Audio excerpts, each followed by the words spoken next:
Hi, welcome back to the Morristown Market Report. I'm Amy Schrader with RE/MAX Real Estate 10. And I'm Kim Swan with Union Home Mortgage. And today we are your special guest. We did have somebody lined up and then they had a last minute schedule conflict, so we're going to have to get them on at a later date. But today, Kim and I are going to give you kind of a recap of where we're at in real estate so far in 2023. But before we get into that, I did want to talk to you. There's a new millionaire tax that went into place in Massachusetts effective January the 1st. And so there's like 7 other states that are introducing similar legislation. Those would be California, Connecticut, Hawaii, Illinois, Maryland, New York, and Washington. And so what it does is increase taxes on their wealthiest residents. That's why it's called the millionaire tax. Likely what they will do is they consider the total income, investment income, capital gains, total net worth, or a combination of those. So knowing about this wealth tax, if you will, that are coming up in some of these states, we've had an influx of people from other states over the past 2 to 3 years. And if these states, some of the places that people are moving from are already, New York, Washington, California.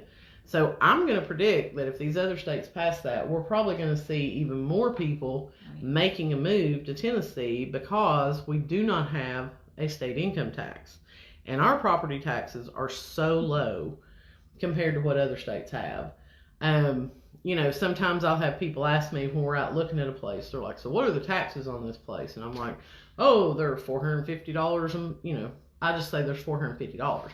And 9 times out of 10, if they're from out of state, they go, is that a month? And I'm like, no, that'd be for the whole year.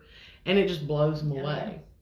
I've had somebody in here and they were telling me they pay $10,000 a year in property taxes on like a $400,000 house. I'm like, holy cow. And then he was going to complain about our sales tax being like 9 3/4. And I'm like, I think I'd much rather pay 9 3/4 on sales tax than trying to fork out $10,000 on some property taxes. I said, it's a give and take here, buddy. So I just thought I'd throw that out there for everybody to kind of make you aware of what's going on in other states and to give you just yet one more reason why Tennessee is the best state to live in. Yes, ma'am. So, Kim, what are mortgage rates doing? I've heard bad news. Yeah, well, we had a day or so last week that came down. Actually, we're looking really good, like low 5s, and then we're back up around 6. It's around 6 today. As we talked earlier, everything that's supposed to happen in the world and the market and with inflation and with the Fed raising the rate, it's supposed to help mortgage rates. It's just not happening right now. And nobody really knows the answer to that question now. So yeah, it's crazy because like if you look historically, okay, if this is happening, then this is how it'll affect mortgage rates. Mm-hmm. And the biggest thing they say right now with the fight against inflation is the jobs market. We've never had inflation the way it is, and the jobs market still be so strong. Mm-hmm. So I think that's kind of what throws everybody up in the air, because it's like, okay, we've never really been in this particular territory before. And then you have earnings losses that come out, and there's all these different reports that people play into to try and figure out like what the economics are going to turn into. And it seems like anymore nobody really knows what that's going to do. So I've always said my crystal ball's dirty, but it's really dirty now. It's foggy now because it just nothing that's happened has not happened the way it's supposed to happen. So there you go. Well, you just need to get a magic 8 ball. Oh yeah. That's as predictable as anything else, right? It is. Our mortgage rate's going to go down. Check again tomorrow. I can see it happening now. All right, so at the end of last week, I kind of shared with you the market update for January, and I said, that had just been the end of the month, so I would get with y'all this week, give you the for sure updated numbers, and turns out that, I guess there wasn't a whole lot of closings at the end of the month last month, because 42 is the actual number of homes that sold for the month of January. So that is for all listings, new construction, everything in Hamlin County for the month of January. Our average sales price was $231,000. Average time on the market was 69 days. And then the average list to sold price ratio, based on what a house was originally listed at, is 92%. So that tells you that we're seeing more price drops now than we've seen in the past 2 to 3 years. And if we look, just kind of at the median, then the median says that, the original list price to sold price ratio was 97%. So that tells me you had, a few people here and there that were really ambitious when they listed their house and listed it too high.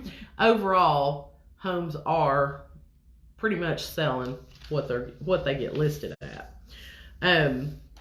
Right now we have 62 homes active on the market in Hamlin County. Those do not include the new construction. Okay, so when I take into account the new construction with D.R. Horton, with Philip Carlisle, any of those, that comes up to 134 listings active on the market in Hamlin County. Okay, right now we have 57 homes that are under contract. With the new construction, that number goes up to 72.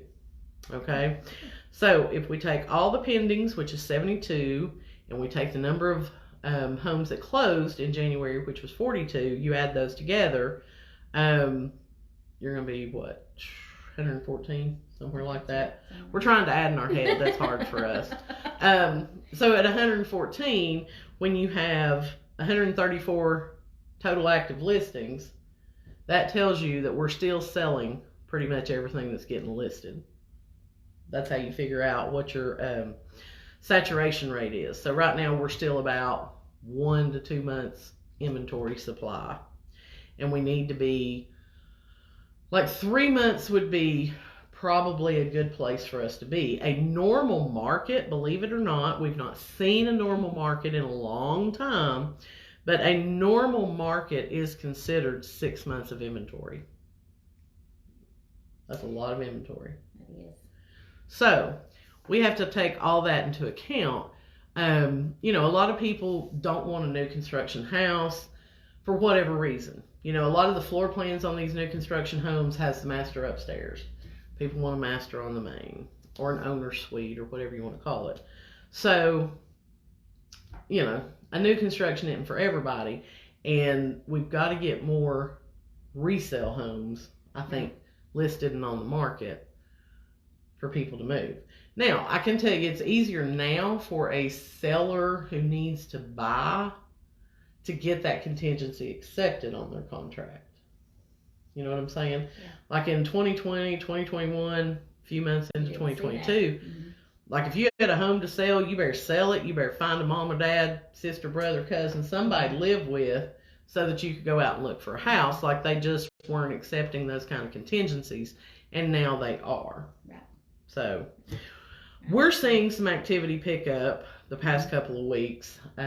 What are you seeing? Same thing. I think last week we took maybe 5 or 6 applications, and that when we say applications, that's with contracts. So anywhere, we've got some in Blount County up to Cott County. So they're not just Hamlin, but they're in this area because again, great place to live. People want to live here, so can't beat it. All right. So anything else exciting in the mortgage world you want to share with us? No, just like I said, just keep praying we'll get these rates down. So. Now, Miss Amy's going to kill me because, she always likes to pick on, we have our guest speakers and ask them questions. So I figure we'll just pick on her today. So, and she can wing this. She can answer however she wants to. She can even change my question for that matter. But I guess my question, Amy, we always ask is, what got you in the business? How long you been in the business? And just tell us a little bit about you. So. All right. Well, I guess it would really depend on how you define how long, the business itself. That's a broad word. That's a broad word. So what I can tell you is that I have been in the real estate industry for a little over 20 years now. Awesome. I started out in the mortgage sector many moons ago. I think that was like in 2001 maybe that I started doing mortgages. After like 20 years, you kind of forget that stuff. But anyway. You want to. Yeah, so I did mortgages for a long time. I actually started out in the mortgage world working at Vanderbilt Mortgage. Wow. I did collections on mobile homes. You want to talk about a sucky job? That was it. Um, but I did the collections and I got moved up to credit manager. And then I moved from that into actually working as an originator at a mortgage broker's office. Did that for several years, ended up at SunTrust, and then I left SunTrust, and I was just ready for something new. Mortgages had pretty much done me in at that point. I was over it. When I got out was when rates had really started to drop, and they were like in the 4.5% range.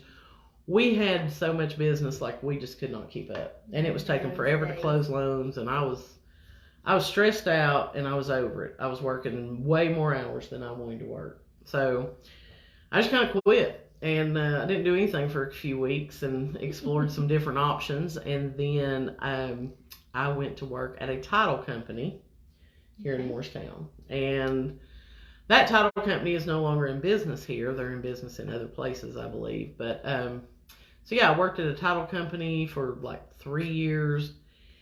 And they decided to close the Morristown office, and I went to work for Lisa McBride over at United Country Clinch Mountain Realty as her office manager. And I ended up going to real estate school at night. I was doing it online, so of the evening and the weekend was when I really had time to do class. And got my license in May and started selling real estate full time in July of 2012. So 10 years? Yeah. Almost 11 years at it now. Well, and all the other background is, I'm sure, has helped you with, being a realtor. It has. I always tell the story, like I had this little farmhouse. I mean, it probably wasn't 1,100 square feet. Had 2 huge barns, had a creek on it, and it had like 56 acres. And the acreage extended across the road, and there was like 1,000 feet of river frontage on the Clinch River. Cute little place. Like the house needed a total makeover, but it was a cute little farm. And we got a lot of activity on it, of course. Riverfront farm, blah, blah, blah. And I had an agent submit an offer to me on an FHA. No. The buyer was going to go FHA. And I called that agent and I said, yeah, this isn't going to go FHA. No. He's like, how do you know that? And I said, well, I did mortgages for 10 years and I know that FHA is not going to allow the value of the land to exceed the value of the house. And with this being a riverfront farm with 50-something acres, 90% sure that land is going to have more value than what the house does. So that definitely has helped because I know, the ins and outs, generally speaking, of some of these different loan types. Obviously, the programs change over the years, and people here, even at RE/MAX, will come to me and be like, hey, you used to do mortgages, da-da-da. I'm like, everything I knew about mortgages is long gone. Like, so much has changed. You didn't have TRID, you didn't have closing disclosures, like, you didn't have any of that stuff back when I did mortgages. So, but it has helped, and then, even the title experience has helped because I know what the steps are. And I know what's going to create a problem for a closing attorney. You know what I'm saying? Yeah. So, that's advice that I'm able to give to my buyers, give to my sellers to help make the transaction just a little bit smoother.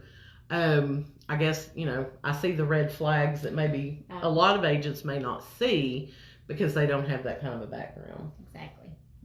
So that's good. That definitely helps. I promise you that from a lending standpoint, to have someone to have that knowledge, it definitely helps in our world. So. Yeah. Well, and here is the be-all question. The be-all question, okay. What would today's Amy Schrader tell 20-year-old Amy Schrader? What would she tell Amy Schrader that she should do? And that's a hard question. And I talked about that with somebody else that was in here before we actually went on the live. But, I think all of your experiences and everything that you've done in your past accumulates to make you the person you are. So even just changing 1 or 2 little things could totally change the trajectory of where you are now. You know, we'd like to think that we could give our younger self a piece of advice to help us get where we are now earlier and easier. But I don't know that you can do that. I mean, it's just like if I try to talk to, you know, my daughter's 30, and you try to tell her things, you know, share with her your experience so that she doesn't make the same mistakes. And they know it all. You know, as a 20-year-old, you know it all. Oh, yeah. You're not going to listen to somebody a little bit older, a little bit wiser, give you advice. But one thing, if I could go back and tell myself something, I know most people are going to find this really hard to believe. If you knew me in high school, I would guess you would say I'm a totally different person now than I was in high school. I was very shy in high school. I didn't get out of my comfort zone a lot. You know, I was the smart kid. And Kim's husband, Billy, went to high school with me, so he knows what I'm talking about. You know, and when you're smart, you just kind of get this stereotype placed on you like all kids do in school. And so I just didn't draw attention to myself. And then when I got to college, you know, it was kind of the same way. But you're a little more free in college, I think, to do different things, meet different people, whatever. But as 20 years old, I would probably tell myself to have more confidence in me and what I can do. You know, you're probably sitting there going, I can't believe you were ever not confident in yourself. No. But, you know, I wasn't. I was very insecure with who I was. I've always been like an overweight person. And like, I think that's so much more accepted now, especially in the younger generation, than it ever was when I was growing up. I agree. And so, you know, the weight thing caused major insecurities for me. And it wasn't until I was probably in my mid-30s or later that I was finally like, you know what? This is who I am. People can either like me or they don't. And it don't matter to me. That's okay. Like, this is who I am. So if somebody doesn't like me for the fact that I'm overweight, so be it. You know, I've not lost anything. Yeah. That's kind of like judging somebody based on the color of their skin, or, you know, they've got their hair colored some crazy color. Like, that's a characteristic of me that I just don't worry about anymore. So once I got past the fat thing, I became much more confident in myself. So, and I believe it was Adrian Green who always said, fake it till you make it. And so that's kind of what I did when I started in real estate. I faked it till I made it. So here I am now. But, and Kim and I actually met. Kim was the replacement for me when I left SunTrust Mortgage. They hired her to be my replacement, and we were able to forge a friendship that has lasted quite a while now. Okay. So that's been kind of cool. But next week we will be back with a special guest. Make sure you tune in next Wednesday at 2:00. And if you own a local business and you would like to have your business highlighted, please send me a DM or leave a comment, or you can call or text me 423-748-8811. I'm Amy Schrader with RE/MAX Real Estate 10. And I'm Kim Swan with Union Home Mortgage. Thanks so much. Thank you.